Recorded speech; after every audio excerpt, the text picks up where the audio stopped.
إله إلا الله لا إله إلا الله لا إله إلا الله لا إله إلا الله لا إله إلا الله لا إله إلا الله. الحمد لله وكفى والصلاة والسلام على عباده الذين اصطفى. اللهم صل على سيدنا محمد وعلى آل سيدنا محمد وبارك وسلم.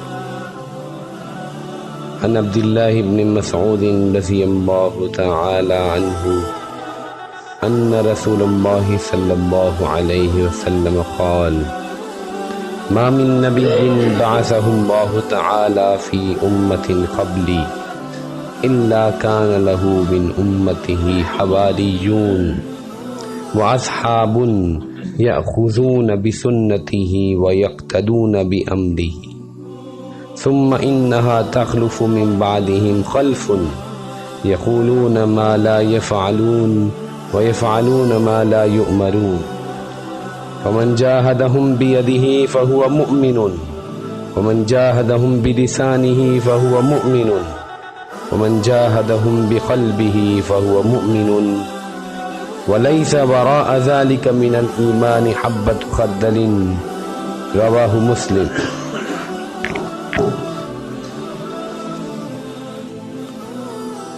وفي رواية لمسلم عن أبي سعيد الخدري رضي الله تعالى عنه عن رسول الله صلى الله عليه وسلم قال: من رأى منكم منكرا فليغيره بيده، فإن لم يستطع فبلسانه، فإن لم يستطع فبقلبه، وذلك أضعف الإيمان.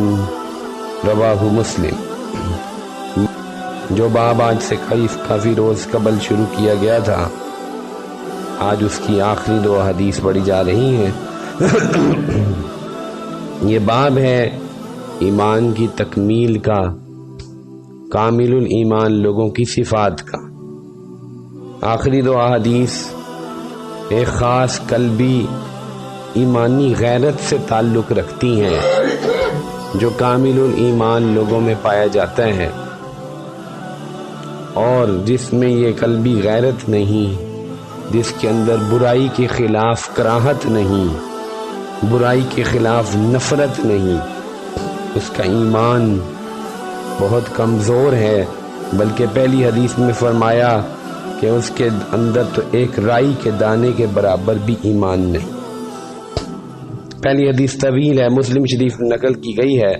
عبداللہ بن مسعود رضی اللہ عنہ راوی ہیں، فرماتے ہیں رسول اللہ صلی اللہ علیہ وسلم نے ارشاد فرمایا: ما من نبی بعثہ اللہ تعالی فی امت قبلی، اللہ تعالیٰ نے جو بھی رسول مجھ سے پہلے کسی امت میں بھیجے، الا کان لہ من امتہ حواریون و اصحاب، تو اس کے کچھ حواری ہوئے، کچھ اصحاب ہوئے، یاخذونہ بسنتہ ویفعلون ویقتدون بامرہ، جو اس کے طریقے پر چلتے اور اس کے حکم کی پیروی کرتے تھے.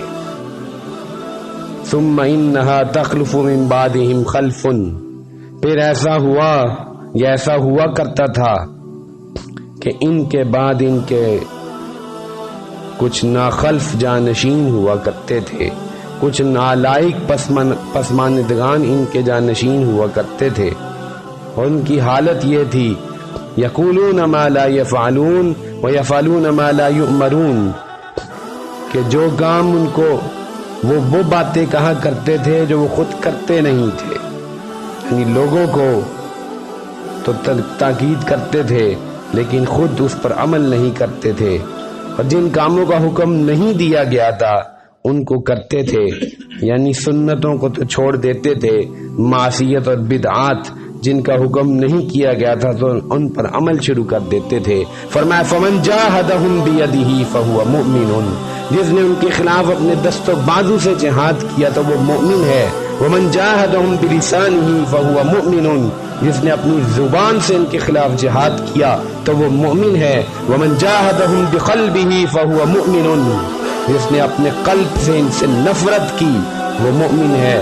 فلیس ذالک وراء ذالک من الایمان حبۃ خردل، اور جان لو کہ جس نے یہ بھی نہ کیا، جن سے دل سے بھی جس نے ان سے نفرت نہ کی، غصہ نہ کیا، تو اس کے دل میں ایک رائی کے دانے کے برابر بھی ایمان نہیں ہے۔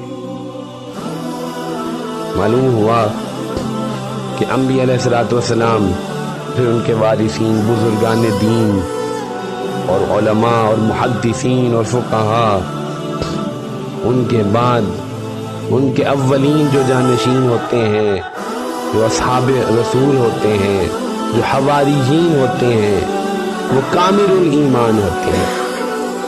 وہ سنت پر ایسے عمل کرتے ہیں کہ ایک ایک سنت ان کو محبوب ہوا کرتی ہے، لیکن بعد میں ایسے ناخلف پیدا ہوتے ہیں، ایسے نالائق پیدا ہوتے ہیں جو سنتوں کو توڑ دیتے ہیں، جو احکام سے منہ موڑتے ہیں، جو اس نبی کی سنتوں کے خلاف بدعات کا بازار گرم کر دیتے ہیں۔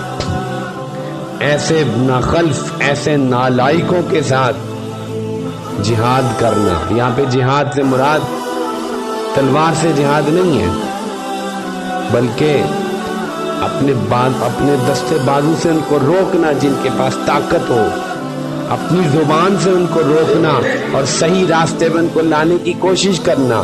اگر بالکل طاقت نہ ہو، مایوس ہو جائیں کہ یہ دونوں کام ہم نہیں کر سکتے، تو دل سے شدید نفرت کرنا اور اس گناہ پر، اس معصیت پر، اس بدعت پر، اس غیروں کے طریقوں پر کبھی بھی راضی نہ ہونا، یہ ہے ایمان کا وہ درجہ جس کے پیچھے پھر کوئی ایمان نہیں۔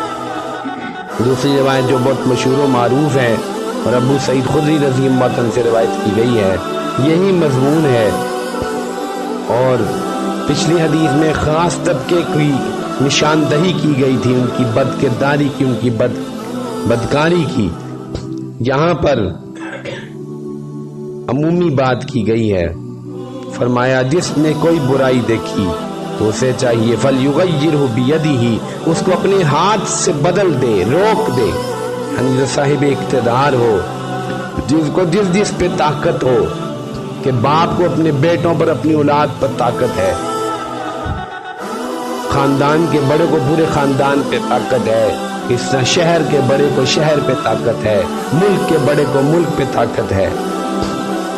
اور فرمایا کہ اگر اس کی طاقت نہ ہو تو زبانی فَإِن لَّمْ يَسْتَطِعْ فَبِلِسَانِهِ، زبان سے کرے، ترغیب دے، ترہیب دے، افہام و تفہیم سے سمجھائے، مداہنت نہ کرے۔ مداہنت کیا ہے؟ مداہنت ہے کہ زبان سے بھی حق کے خلاف ہوتا ہوا دیکھتا ہے، لیکن زبان سے ہاں میں ہاں ملاتا ہے، جی میں جی کرتا ہے، یہ مداہنت ہے، یہ بدترین جرم ہے۔ صاحب حق ہو اور مداہنت کرے، اس کو مداہنت کہتے ہیں ابھی۔ اور پھر فرمایا کہ اگر حالات ایسے ہی موافق ہو جائیں، پوزیشن اتنی کمزور ہو جائے کہ اب تو زبان سے کہنے کا بھی وارہ نہیں، کچھ نہیں کر سکتا، تو اب دل سے شدید نفرت کرے، مٹانے کا جذبہ رکھے دل میں کہ اے کاش میرے پاس طاقت ہوتی، میں بول سکتا ہوتا تو میں اس چیز کو، اس برائی کو ختم کر دیتا۔ اس کو کہتے ہیں دل میں کڑنا، دل میں پیچو تاب کھانا، غیظ و غضب کھانا کہ یہ برائی کیوں ہو رہی ہے، میں برائی پر راضی نہیں ہوں۔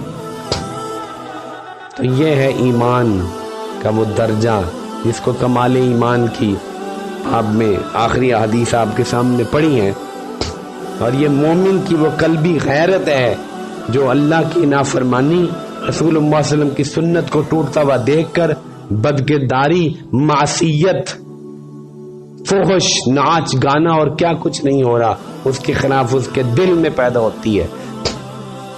ایسا نہیں ہوتا کہ مومن وہیں جا کر انہی لوگوں کے ساتھ بیٹھے اور جہاں گانے بج رہے ہیں اور جہاں بے حیائیاں ہو رہی ہیں وہاں انہی کے ساتھ بیٹھا رہے، انہی کے ساتھ، اس کے ماتھے پر بل بھی نہ پڑے، وٹ بھی نہ پڑے اس کے چہرے پر۔ یہ نہیں ہوا کرتا، یہ ایمان ہے، ایمان۔ آج اس ایمان کی اس معیار پر، اس کسوٹی پر اپنے آپ کو ہم تولیں اور دیکھیں کہ ہم کہاں کھڑے ہیں، کتنا ہے ہمارا ایمان۔ اللہ جل جلالہ ہمیں کامل الایمان بنائے۔ آخر دعوانا ان الحمد للہ۔